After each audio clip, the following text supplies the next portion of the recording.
जी हाँ दोस्तों, आज हम पढ़ेंगे मध्य प्रदेश की ताप्ती नदी। ताप्ती नदी देखते हैं, नर्मदा ताप्ती नदी हमारे यहाँ से निकलती है, मुल्ताई जिला बैतूल से निकलती है। ताप्ती नदी कहाँ से निकलती है? मुल्ताई जिला बैतूल से निकलती है। ताप्ती नदी कहाँ से निकलती है? मुल्ताई जिला बैतूल से निकलती है। तो हम लिख देते हैं उद्गम। ताप्ती नदी का उद्गम, ताप्ती नदी का उद्गम कहाँ से होता है? मुल्ताई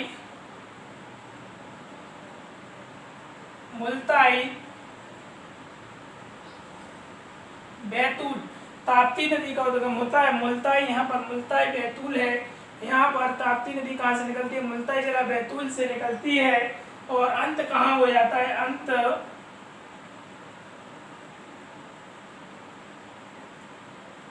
अंत देखते हैं। अंत इस नदी का, यहाँ से बहती हुई ताप्ती नदी बहती हुई कहाँ पहुंच जाती है? गुजरात। गुजरात में सूरत के पास से खंबात की खाड़ी में गिर जाती है। कहाँ गिर जाती है? खंबात की खाड़ी में। चंबल नदी कहाँ, ये ताप्ती नदी हमारी कहाँ गिर जाती है? सूरत के पास से खंबात की खाड़ी में गिर जाती है। इस नदी की लंबाई देखते हैं। ताप्ती नदी की लंबाई कितनी है? 725 किलोमीटर है। ताप्ती नदी की लंबाई कितनी है? 725 किलोमीटर है। ताप्ती नदी की सहायक नदियां देखेंगे। ताप्ती नदी की सहायक नदियां, ताप्ती नदी की सहायक नदियां पूर्णा और गिरना है। ताप्ती नदी की सहायक नदियां पूर्णा और गिरना है। इसके बाद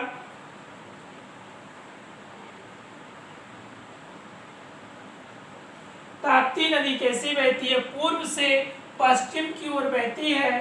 ताप्ती नदी कैसी बहती है? पूर्व से पश्चिम की ओर बहती है और मुहाने पर एस्चुरी का निर्माण करती है। ताप्ती नदी क्या बनाती है? एस्चुरी बनाती है। इसके बाद देखते हैं, ताप्ती नदी नर्मदा के बाद दूसरी नदी है मध्य प्रदेश की, जो पूर्व से पश्चिम दिशा में बहती हुई खंबात की खाड़ी में गिर जाती है। पूर्व से पश्चिम की ओर बहती हुई कहाँ गिर जाती है? खंबात की खाड़ी में गिर जाती है। एक क्वेश्चन और देखते हैं, अगर शहर पूछा जाए ताप्ती नदी के किनारे कौन कौन से शहर बसे हैं, तो हम देखते हैं बुरहानपुर शहर किस नदी के किनारे है? ताप्ती नदी के किनारे है। बैतूल भी ताप्ती नदी के किनारे है। और नेपा नगर भी किस नदी के किनारे है? ताप्ती नदी के किनारे है। इसके बाद देखते हैं नर्मदा तथा ताप्ती प्रादीपीय पठार की। नर्मदा तथा ताप्ती प्रादीपीय पठार की ऐसी नदियां हैं जो पूर्व से पश्चिम की ओर बहती हैं। प्रादीपीय पठार की नर्मदा और एक ताप्ती ऐसी नदी है जो पूर्व से पश्चिम की ओर बहती हैं। अगली नदी देखते हैं, एक बार और देख लेते हैं। ताप्ती नदी का उद्गम मुल्ताई जिला बैतूल से होता है। ताप्ती नदी कहाँ से निकलती है? मुल्ताई जिला बैतूल से निकलती है और खंबात की खाड़ी में, सूरत गुजरात के पास से खंबात की खाड़ी में गिर जाती है। कहाँ गिर जाती है? खंबात की खाड़ी में गिर जाती है। लंबाई 725 किलोमीटर। इसकी सहायक नदियां पूर्णा और गिरना है। बुरहानपुर शहर, बैतूल, नेपा नगर एक कौन सी नदी के किनारे है? ताप्ती नदी के किनारे है।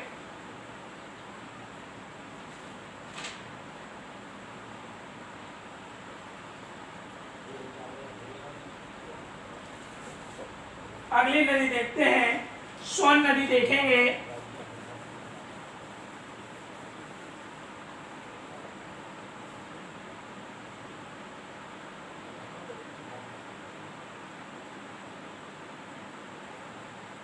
कौन सी नदी देखेंगे? सोन नदी।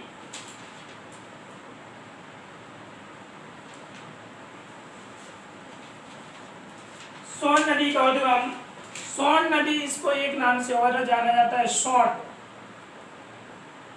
नदी को सोन के नाम से जाना जाता है। सोन नदी का उद्गम कहाँ से होता है? अमरकंटक सोन नदी का उद्गम कहाँ से होता है? यहाँ से होता है। यहाँ अमरकंटक से 3 नदियां निकलती हैं। अमरकंटक से कितनी नदियां निकलती हैं? 3। सोन नदी देखिए ऊपर की ओर, सोन नदी अमरकंटक से उत्तर की ओर बहती हुई सोन नदी का उद्गम देखते हैं। जी हाँ दोस्तों, सोन नदी का उद्गम अमरकंटक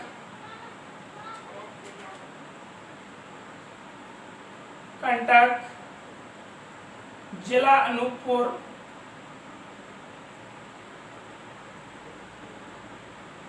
अमरकंटक जिला अनूपपुर से निकलती है और अंत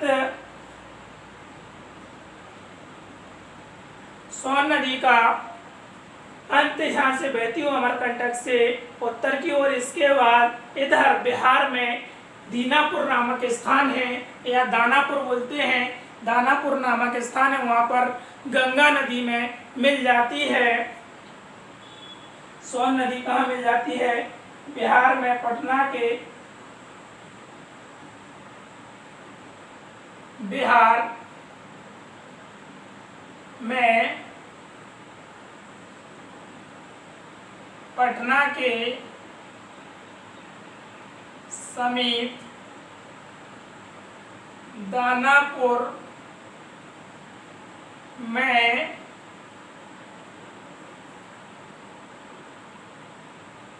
बिहार में पटना के समीप दानापुर में गंगा नदी में मिल जाती है। सोन नदी का अंत कहाँ हो जाता है? सोन नदी का अंत दानापुर या दीनापुर के समीप बिहार में हो जाता है। 1000 वर्ष पूर्व सोन नदी पटना के समीप बिहार में मिलती थी, लेकिन फिर स्थान बदलकर दीनापुर नामक स्थान पर कहाँ मिलने लगी है?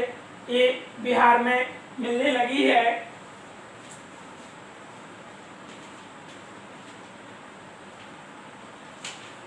सोन नदी पर, इसके बाद देखते हैं सोन नदी पर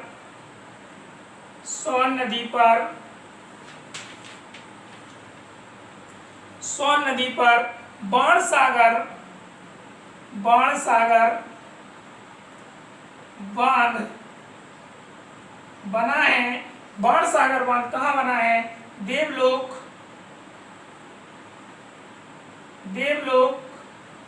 शहडोल में बना है। बाणसागर बांध हमारा कहाँ बना है? देवलोक शहडोल में बना है। सोन नदी की लंबाई देखेंगे, सोन नदी की लंबाई 780 किलोमीटर है। सोन नदी की लंबाई कितनी है? 780 किलोमीटर है। सोन नदी कितने राज्यों में बहती है?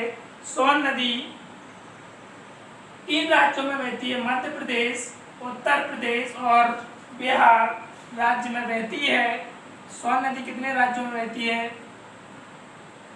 3 राज्यों में बहती है, उत्तर प्रदेश, बिहार। इसके बाद एक क्वेश्चन और बनता है, सोन नदी पर एक बाणसागर बांध बना है, वो कितने राज्यों की संयुक्त परियोजना है? तो हम मान सकते हैं 3 राज्यों की संयुक्त परियोजना है।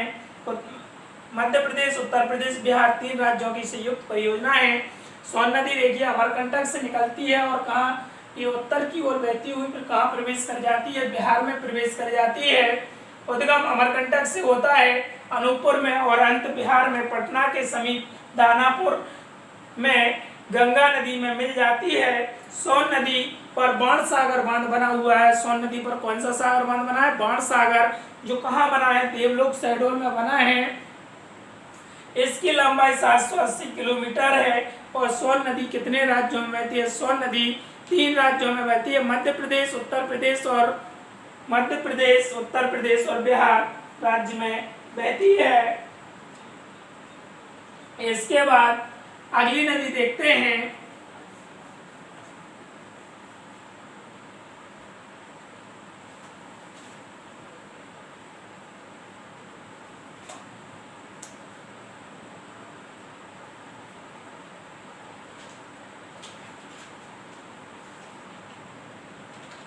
बेतवा नदी देखेंगे,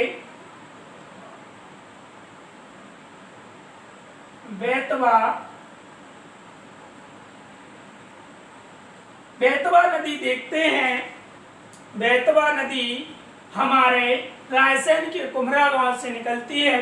देखिए बेतवा नदी कहाँ से निकलती है, रायसेन कुम्हरा गांव से निकलती है और हमीरपुर, उत्तर प्रदेश में हमीरपुर के समीप कहाँ मिल जाती है, यमुना नदी में मिल जाती है।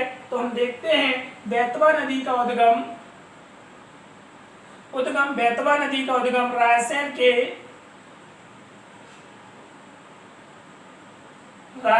के कुम्हरा गांव। बेतवा नदी का उद्गम कहाँ से होता है, रायसेन के कुम्हरा गांव से होता है। बेतवा नदी का उद्गम कहाँ से होता है, रायसेन के कुम्हरा गांव से होता है। इसके बाद बेतवा नदी की लंबाई देखते हैं। बेतवा नदी की लंबाई 480 किलोमीटर है। इसकी लंबाई कितनी है, 480 किलोमीटर है। इसके बाद बेतवा नदी कितने राज्यों में बहती है, अंत देख लेते हैं। बेतवा नदी का अंत कहाँ हो जाता है, उत्तर प्रदेश हमीरपुर के समीप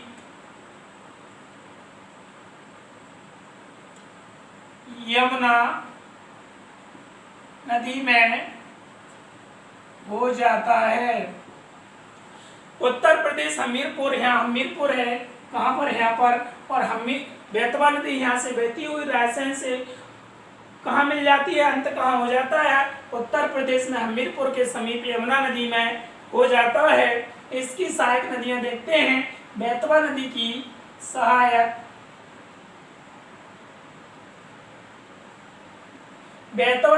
सहायक नदियां देखते हैं। बेतवा नदी की सहायक नदियां हैं बीना और धसान, सिंध। बेतवा नदी की सहायक नदियां बीना, धसान, सिंध। जो बीना नदी है सागर से इधर से निकलती है। बीना नदी कहाँ से निकलती है, यहाँ से निकलती है। इसके बाद बीना नदी पर सागर में भालकुंड जलप्रपात बना है। बीना नदी पर सागर में क्या बना है, भालकुंड जलप्रपात। बीना नदी पर सागर में भालकुंड जलप्रपात बना है, जिसकी ऊंचाई कितनी है, 38 मीटर है। भालकुंड जलप्रपात की ऊंचाई कितनी है, 38 मीटर है। इसके बाद बेतवा और कैन, देखिए बेतवा और कैन लिंक परियोजना है। जब बेतवा नदी में पानी कम होता है तो कैन नदी का पानी छोड़ दिया जाता है।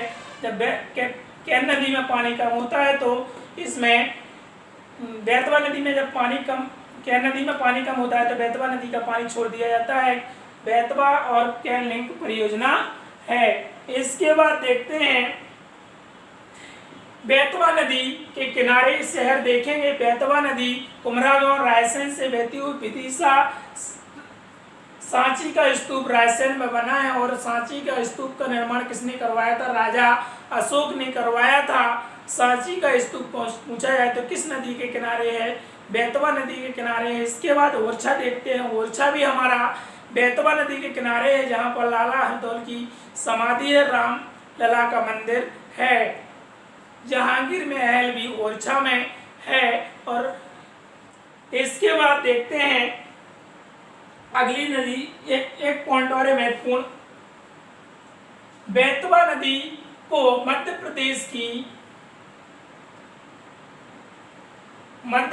की बेतवा नदी को मध्य प्रदेश की गंगा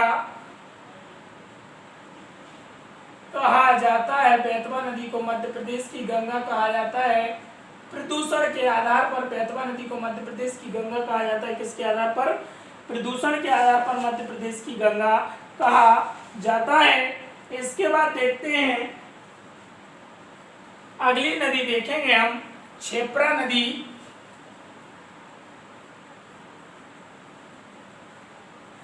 अगली नदी है हमारी क्षिप्रा नदी। क्षिप्रा नदी हमारी यहाँ से निकलती है और कहाँ मिल जाती है? ये चंबल नदी में। किस नदी में मिल जाती है? चंबल नदी में मिल जाती है। क्षिप्रा नदी कहाँ से निकलती है? क्षिप्रा नदी का उद्गम, क्षिप्रा नदी का उद्गम इंदौर की, क्षिप्रा नदी का उद्गम कहाँ से होता है? इंदौर की काकड़ी बागड़ी पहाड़ी से होता है। इंदौर की कहाँ से होता है? काकड़ी बागड़ी, काकड़ी बरगी या बारगी पर इंदौर की काकड़ी बागड़ी पहाड़ी से होता है। और इस नदी का अंत कहाँ हो जाता है? अंत देखते हैं, क्षिप्रा नदी का अंत कहाँ हो जाता है?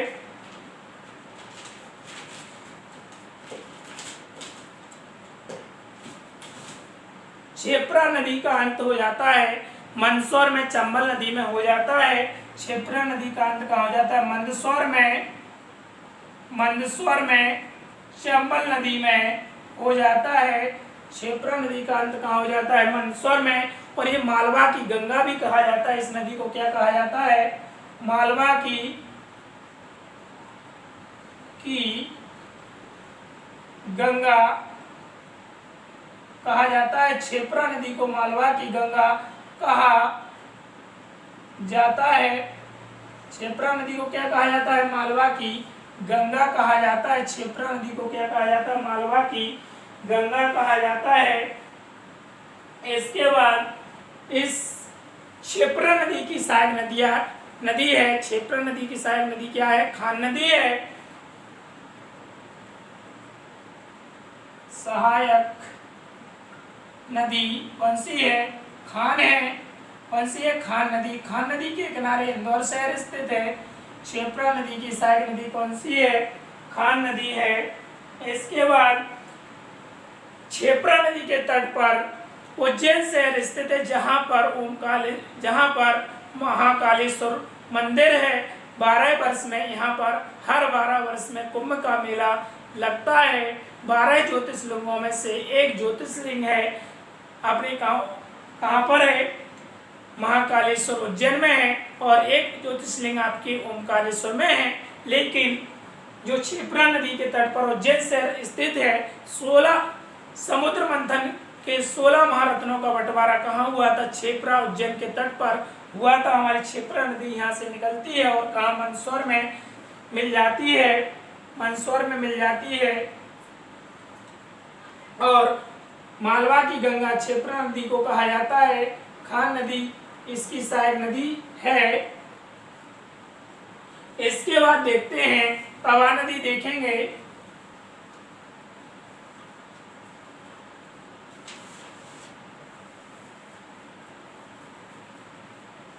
और क्षिप्रा नदी की लंबाई भी देखते हैं। क्षिप्रा नदी की लंबाई 195 किलोमीटर है। इसके बाद देखते हैं तवा नदी।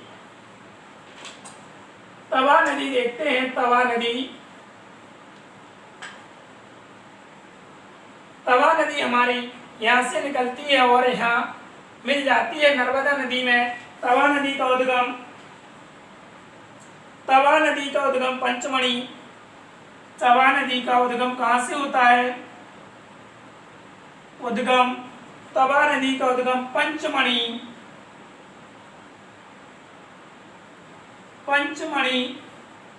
तवा नदी का उद्गम होता है पंचमढ़ी के महादेव पर्वत से। पंचमढ़ी के महादेव पर्वत से जो पंचमढ़ी से हमारी नदी निकलती है, वो कौन सी नदी है? तवा नदी है। पंचमढ़ी के महादेव पर्वत से निकलती है। इसके बाद होशंगाबाद में नर्मदा नदी में मिल जाती है। होशंगाबाद में कहाँ मिल जाती है? नर्मदा नदी में मिल जाती है। अंत कहाँ हो जाता है? नर्मदा नदी में हो जाता है। कहाँ हो जाता है? होशंगाबाद में। होशंगाबाद से निकलती है और अंत कहाँ हो जाता है? होशंगाबाद में अंत हो जाता है। इसके बाद इस पर तवा परियोजना बनाई गई है। इससे अनेक नहरें निकाली गई हैं। तवा बांध राज्य का तवा बांध है वो राज्य मध्य प्रदेश का सबसे लंबा बांध है। तवा बांध है वो मध्य प्रदेश का सबसे लंबा बांध है। इसके बाद देखते हैं नर्मदा और तवा संगम है। यहाँ नर्मदा और तवा यहाँ से निकलती है और नर्मदा होशंगाबाद में मिल जाती है। नर्मदा नदी में नर्मदा और तवा संगम पर मानधार जलप्रपात बना है। कौन सा जलप्रपात बना है? मानधार जलप्रपात। नर्मदा और तवा की संगम तवा नदी यहाँ से निकलती है पंचमढ़ी से। इसके बाद होशंगाबाद में मिल जाती है और यही नर्मदा और तवा के संगम पर मानधार जलप्रपात बना है। इसके बाद देखते हैं नर्मदा नदी की सबसे बड़ी सहायक नदी है। यह नर्मदा तवा नदी है। नर्मदा की सबसे बड़ी नदी है। इसकी लंबाई देखते हैं। तवा नदी की लंबाई 172 किलोमीटर है। इसकी सहायक नदियां देखते हैं। इसकी सहायक नदियां देवना और मालिनी है। देवना और कौन सी है? देवना और मालिनी है। अगली नदियां हम आगे के स्टेप में देखेंगे। अभी नदियां और बाकी हैं।